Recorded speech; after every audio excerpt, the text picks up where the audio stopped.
Mis hermanos, Dios los bendiga, les habla un día más Teo Hernández. Hoy día voy a compartirles, mis hermanos, la historia de Santiago el Mayor, apóstol del año 44.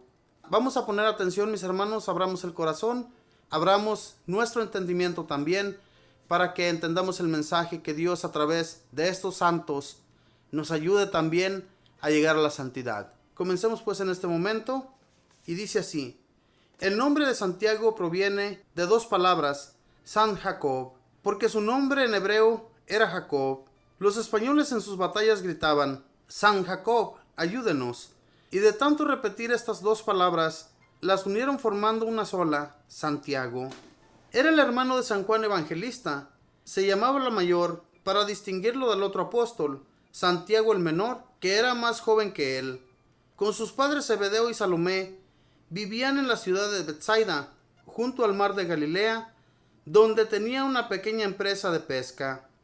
Tenía obreros a su servicio y su situación económica era bastante buena, pues podían ausentarse del trabajo por varias semanas, como lo hizo su hermano Juan, cuando fue a estarse una temporada en el Jordán, escuchando a Juan el Bautista. Santiago formó parte de los 3 preferidos de Jesús, junto con su hermano Juan y Simón Pedro. Después de presenciar la pesca milagrosa, al oír que Jesús les decía: desde ahora serán pescadores de hombres, dejó sus redes, a su padre y su empresa pesquera, y se fue con Jesucristo a colaborarle en su apostolado.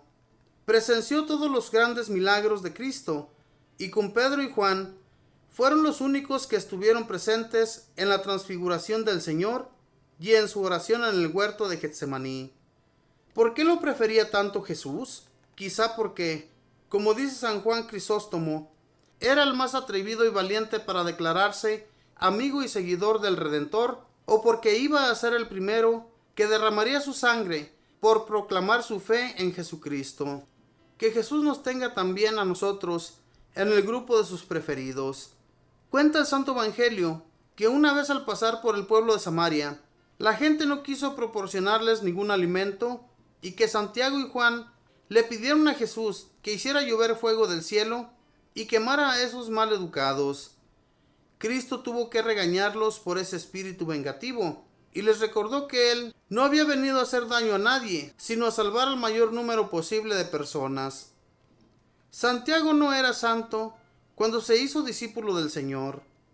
La santidad le irá llegando poquito a poco. Otro día Santiago y Juan comisionaron a Salomé, su madre, para que fuera a pedirle a Jesús que en el día de su gloria los colocara a ellos dos en los primeros puestos, uno a la derecha y el otro a la izquierda, ministro de gobierno y ministro de relaciones exteriores. Jesús les dijo: ¿serán capaces de beber el cáliz de amargura que yo voy a beber? Ellos dijeron: sí, somos capaces. Cristo añadió: el cáliz de amargura sí lo beberán, pero al ocupar los primeros puestos, no me corresponde a mí concederlos, sino que esos puestos son para aquellos para quienes los tiene reservados mi Padre Celestial. Los otros apóstoles se disgustaron por esta petición tan vanidosa de los 2 hijos de Zebedeo, pero Jesús les dijo a todos: el que quiera ser el primero, que se haga el servidor de todos, a imitación del Hijo del Hombre, que no ha venido a ser servido, sino a servir. Seguramente con esta lección de Jesús habrá aprendido Santiago a ser más humilde.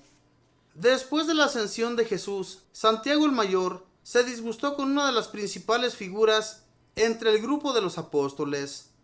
Por eso, cuando el rey Herodes Agripa se propuso acabar con los seguidores de Cristo, lo primero que hizo fue mandarle cortar la cabeza a Santiago y encarcelar a Pedro. Así el hijo de Zebedeo tuvo el honor de ser el primero de los apóstoles que derramara su sangre por declarar la religión de Cristo resucitado. Antiguas tradiciones del siglo IV dicen que Santiago alcanzó a ir hasta España a evangelizar, y desde el siglo IX se cree que su cuerpo se encuentra en la capital de Compostela, norte de España, y a ese santuario han ido miles y miles de peregrinos por siglos y siglos, y han conseguido maravillosos favores del cielo. El historiador Pérez de Urbel dice que lo que hay en Santiago de Compostela son unas reliquias, o sea, restos del apóstol, que fueron llevados allí desde Palestina. Es el patrono de España y de su caballería. Los españoles lo han invocado en montones de grandes peligros y han sentido su poderosa protección. También nosotros, si pedimos su intercesión, conseguiremos sus favores.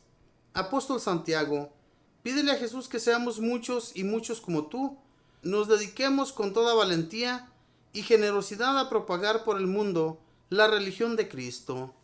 Esta fue la historia de San Santiago, este apóstol que estuvo también en la transfiguración de Jesús, cuando aquel día que Jesús se transfiguró totalmente en una blancura brillante, ellos se quedaron atónitos de ver ese resplandor de nuestro Señor.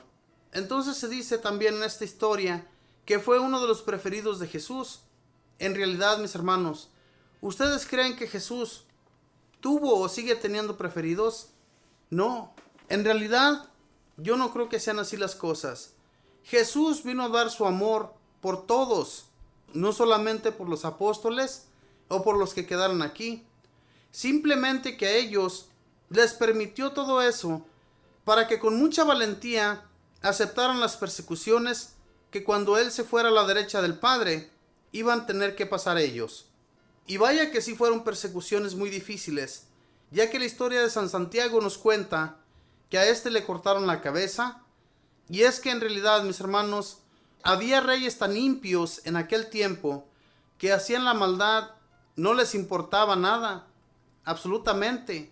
Ellos hacían sus maldades y ni siquiera creían en un Dios. Ellos tenían sus dioses, pero esos dioses a ellos no les exigía nada, porque no hablaban, no eran dioses, eran simplemente unas estatuas que ellos se hacían a su modelo, y lo que saliera era lo que adoraban. Esos dioses no les iban a ellos a sacar adelante, sino que más bien los estaban hundiendo, ya que ellos tenían creencias vanas, totalmente. Esas creencias que ellos tenían de adorar dioses falsos, a ellos de nada les iban a servir. Entonces, a lo que a ellos se les venía a la mente, es lo que hacían. Torturaban a muchas personas. Eran seguidores de los cristianos porque no querían que esas leyes, esas reglas, fueran más poderosas que las que ellos imponían. Se creían dioses en aquel entonces los reyes. Se creían que toda la gente les tenía que hacer caso, pero eso no sucedía ni iba a suceder, porque había un Dios todopoderoso que estaba cuidando de los suyos. Si nosotros así nos lo disponemos también en creer en el solo Dios que nos creó y por su Hijo que ha muerto por cada uno de nosotros y nuestros pecados, no tenemos por qué tener miedo ni seguir a otros dioses que son falsos, otros dioses que para nosotros hoy en la actualidad, mis hermanos, también son dioses. Si nos damos cuenta, ¿cuántas cosas no dejamos de seguir a Dios por seguir en las cosas de este mundo? Hay tantas cosas que nos atraen y esos para nosotros son dioses. El querer andar de fiesta en fiesta, el querer ir a bailes, a cantinas o a casinos o prostituirnos, todo eso es hacernos un Dios a nuestra medida, a nuestro alcance. Queremos las cosas facilitas, nos agrada mucho, pero eso nos está alejando totalmente de Dios.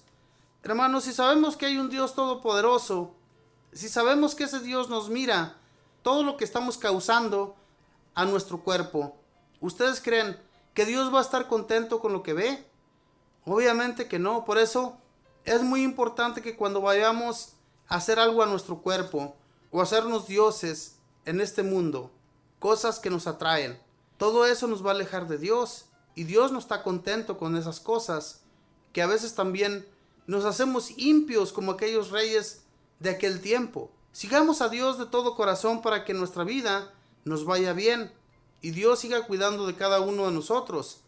¿Ustedes creen que a estos apóstoles que siguieron sus reglas, que hicieron su voluntad, que fueron enseñando a muchos países la buena nueva de Jesucristo, ¿ustedes creen que todo esto quedó en balde? Obviamente que no, hermanos. Dios nuestro Señor los levantó con poder. A hoy en la actualidad todavía ellos se encuentran junto a Dios y ellos son nuestros intercesores también. Si tenemos algún problema, tenemos alguna enfermedad, lo que sea que tengamos, hablemos a los santos y ellos van a interceder ante Dios porque son como nuestros abogados, que si ellos, al igual que Jesús, enseñaron a las personas la buena nueva, claro que Jesús va a tenerlos junto a Él para levantarnos un día también a nosotros, ayudarnos a salvar nuestras almas, y ellos como intercesores nos van a ayudar. Y pidámosle a Dios que nos aleje del pecado, porque el pecado que nos aterra continuamente, mis hermanos, nos está haciendo pequeños ante el Señor. Claro que lo somos, pero de una forma diferente, ¿verdad?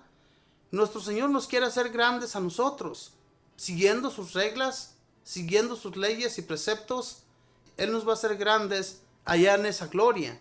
Es una promesa que Jesús nos dejó, una promesa que no queda en balde, una promesa que se llevará a cabo si nosotros lo creemos así. No dudemos de todo esto, y al igual que el apóstol San Santiago, no quedará en vano nuestros esfuerzos que llevamos en el nombre del Señor. Hagamos pues la prueba, mis hermanos, sigamos a Dios de todo corazón, y no vamos a quedar nunca defraudados por Él, porque Él nos ama, y si Él nos ama, no tenemos por qué defraudarlo. Él nos cuida continuamente, Él nos va dirigiendo por el buen camino. No nos desviemos, ya que vamos por ese buen camino, no desviemos nuestros pensamientos ni nuestras acciones del Señor, porque el Señor es el único que nos va a salvar, al igual que salvó a todos los judíos. Que Dios les bendiga, mis hermanos, que pasen un feliz día.